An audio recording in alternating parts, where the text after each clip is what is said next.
আজকে আমি চিংড়ি দিয়ে বড় কচু ভেজে রান্না করা দেখাবো। আমি কচুগুলি এভাবে সুন্দর করে ফালি ফালি করে কেটে ধুয়ে নিয়েছি। এখন আমি এগুলিতে একটু হালকা হলুদ এবং হালকা লবণ দিয়ে মাখিয়ে নিব।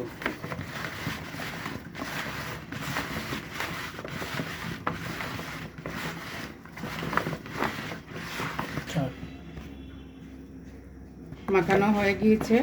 আমি চুলায় একটি প্যান বসিয়ে দিয়েছি, পরিমাণ মতো তেল দিয়েছি। এখন আমি এক একে কচুগুলো একটু ভেজে নিব।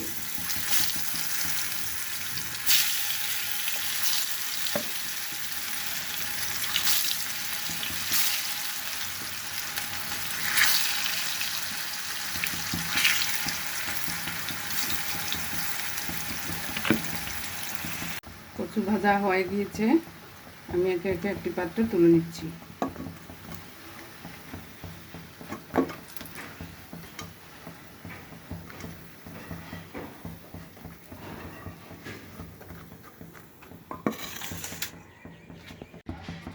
আমরা পরবর্তী পর্যায়ে চলে এলাম।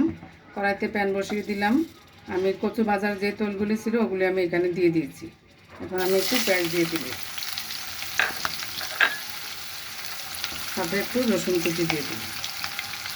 কচুর জন্য একটু রসুন লাগবে। এখন এটাকে একটু ভেজে নিচ্ছি। পেঁয়াজ ভাজা হয়ে গিয়েছে, এখন আমি চিংড়িগুলো দিয়ে দিচ্ছি। চিংড়িগুলো একটু হালকা ভেজে নেব।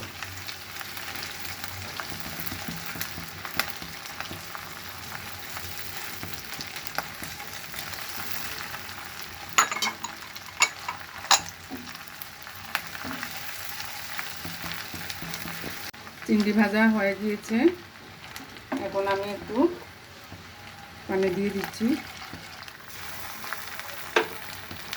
আমি একে একে মশলাগুলো দিয়ে দিচ্ছি।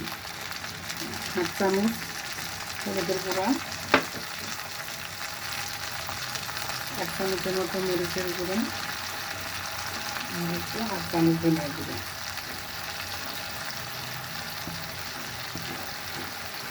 সাথে দিয়ে দিচ্ছি সামান্য একটু জিরার গুঁড়া। এখন আমি এগুলোকে কষিয়ে দিচ্ছি।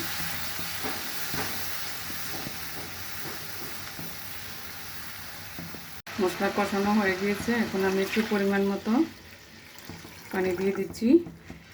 এটা যখন বলক আসবে একটু ঢাকনা দিয়ে দিচ্ছি, তখন আমি কচুগুলো ছেড়ে দেব। ঝোলটা বলক এসে গেছে, আমি কচুগুলোকে দিয়ে দিচ্ছি। এটা সিদ্ধ হতে একটু সময় লাগবে। আমি এখন চুলার আঁচটা কমিয়ে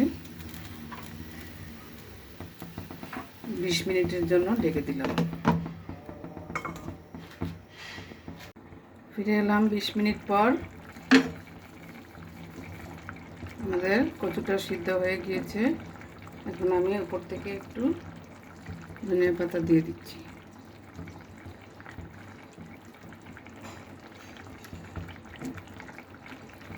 আরও 5 মিনিটের জন্য ঢেকে দিচ্ছি।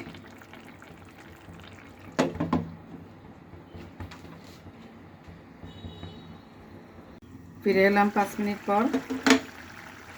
চুলাটা বন্ধ করে দিলাম। আমাদের তরকারি হয়ে গিয়েছে। এখন আমি একটা বাটিতে ঢেলে দেখাচ্ছি।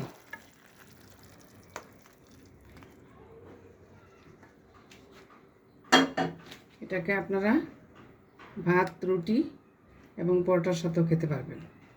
খুবই মজা হয়েছে।